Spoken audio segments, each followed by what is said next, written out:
Or, I mean, that's a lot. Okay, but also, we've seen with Boogie Cousins now, because he's not 100% back, obviously, he can be deployed as a weapon, but their net rating with him on the floor, like how many points do you give up, how many points do you score, is basically zero. Basically, the opponents are scoring as much as they're scoring with Boogie Cousins on the floor. Now, I also showed you stats last week. With Iguodala on the floor, the Hamptons 5, they're still balling. I get it. But Boogie's going to be getting those minutes. And how many minutes? How do you negotiate that? And then finally, Stephen A., even if they figure all of that out, there's obviously chemistry issues on the team. There's obviously locker room problems, clearly. You can see the way the team plays. And all these things are negotiable, they're manageable, maybe they could figure them out. But the question is not, are the Warriors going to lose? The question is, are they vulnerable? They have come down, the rest of the league has come up, they're having issues. The answer is yes. I disagree. I don't think they're vulnerable at all. And the reason why I don't think they're vulnerable is because I think their struggles are a misnomer. Their struggles are a product of guys that are having a very, very difficult time being interested in playing basketball October to April. Once April rolls around, they'll turn it on. Now, if they were struggling the way the Boston Celtics were struggling, then I would sit there and say it's pretty difficult to turn it on because you're trying to discover what that switch is. And you're not walking around as a reigning two-time defending NBA champion who's won 3 of the last 4 titles. But that's the Boston Celtics. These are the Golden State Warriors. They are accustomed to winning. They are accustomed to winning championships. They've won 3 in the last 4 years. They've played in the June, obviously, each time. And when you are measured by the chip, it's real difficult to prioritize, particularly when you know you're going to be a top 2 seed in the Western Conference. Now, if they were the 5th or the 6th seed, we got a different discussion. But this is a team that's going to probably be the number 1 seed. Yep. Worst case scenario, they're going to be the number 2 seed. And they've been waiting for April to come here. I get all the agendas.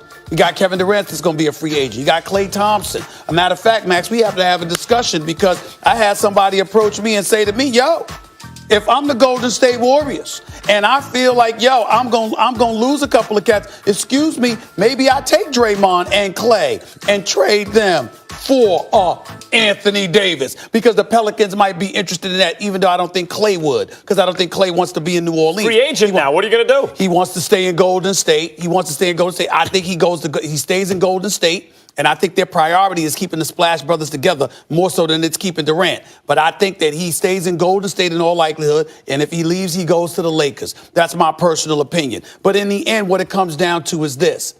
They're adult enough. They're seasoned enough. They're experienced enough. And mentally, they're rough riders. They've been waiting for April. Nobody wants the playoffs to get here quicker than the Golden State Warriors. Nobody wants it more than them because it's the only thing they play for, because they know it's the only thing they're going to be measured by. That combined with Denver losing 3 of its last 5. By the way, the last night's loss to the Wizards, that was in Denver. It'd be one thing when you lose it on the road because you continuously lose. You lose on the road. But when you lose in the Mile High City, where you've been pretty dominant throughout the season, to me, that is a big-time problem for the Denver Nuggets. I think they lose when they play the Warriors tomorrow night. I think they lose. I think they lose that game. And I think as the result, the Warriors clinch the number 1 seed, which means the road to the finals has to come through the Oracle. Well, and they ain't losing. By the way, yes, I agree with that. I just made the point. You don't want to go to Denver if it's a protracted series. You sure you want the number 1 seed early if the Thunder are 8? I'm just telling you, the Thunder right now, just forget about how they've looked recently. Think of how they've looked at their best. And there's reason to believe that's still in there in a playoff format where you're never playing second of back-to-back, where you can prepare for the opponents differently, where you can ratchet up the defensive intensity to where it was at one point.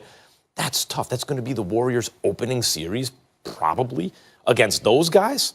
Okay. Yeah. I'm telling you, yes, they're favored, but they are vulnerable. Yeah. If I'm the Warriors, I'm only worried about one team, Houston. But I want to get back to the Nuggets, guys. Coach Michael Malone said he expects more composure from Jokic after he was ejected in the team's loss to the Wizards. Stephen A., what's your reaction to that? What was my reaction to? To Malone basically saying that Jokic needs more composure with the ejection.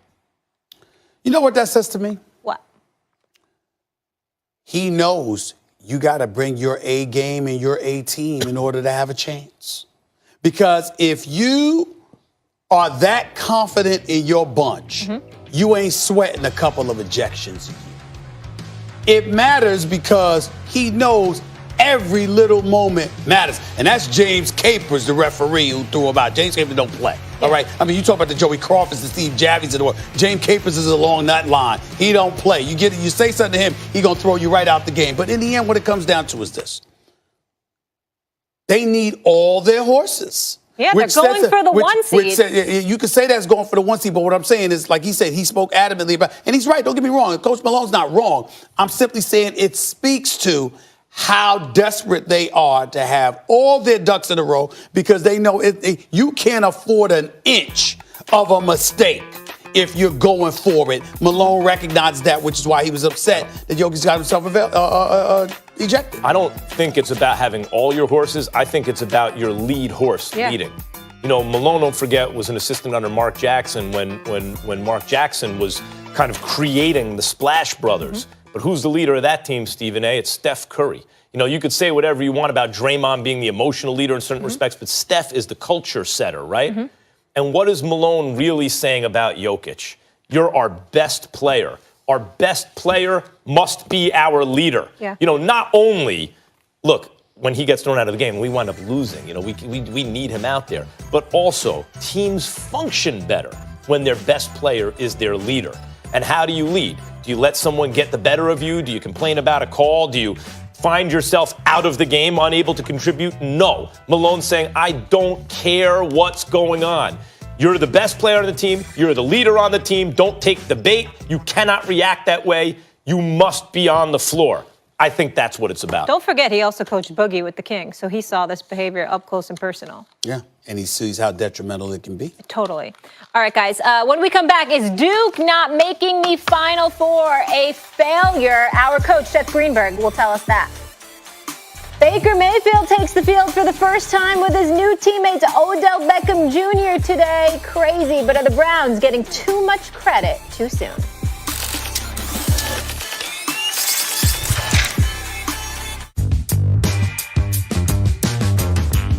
Opportunity will knock. Be prepared to invite it in. Comfort, fit, service. Get ready for greatness at Joseph A. Bank. On your mark, get set, let's go. It goes. Pep rally, pep rally, pep rally. Oh, it's a pep rally. Sorry, huh?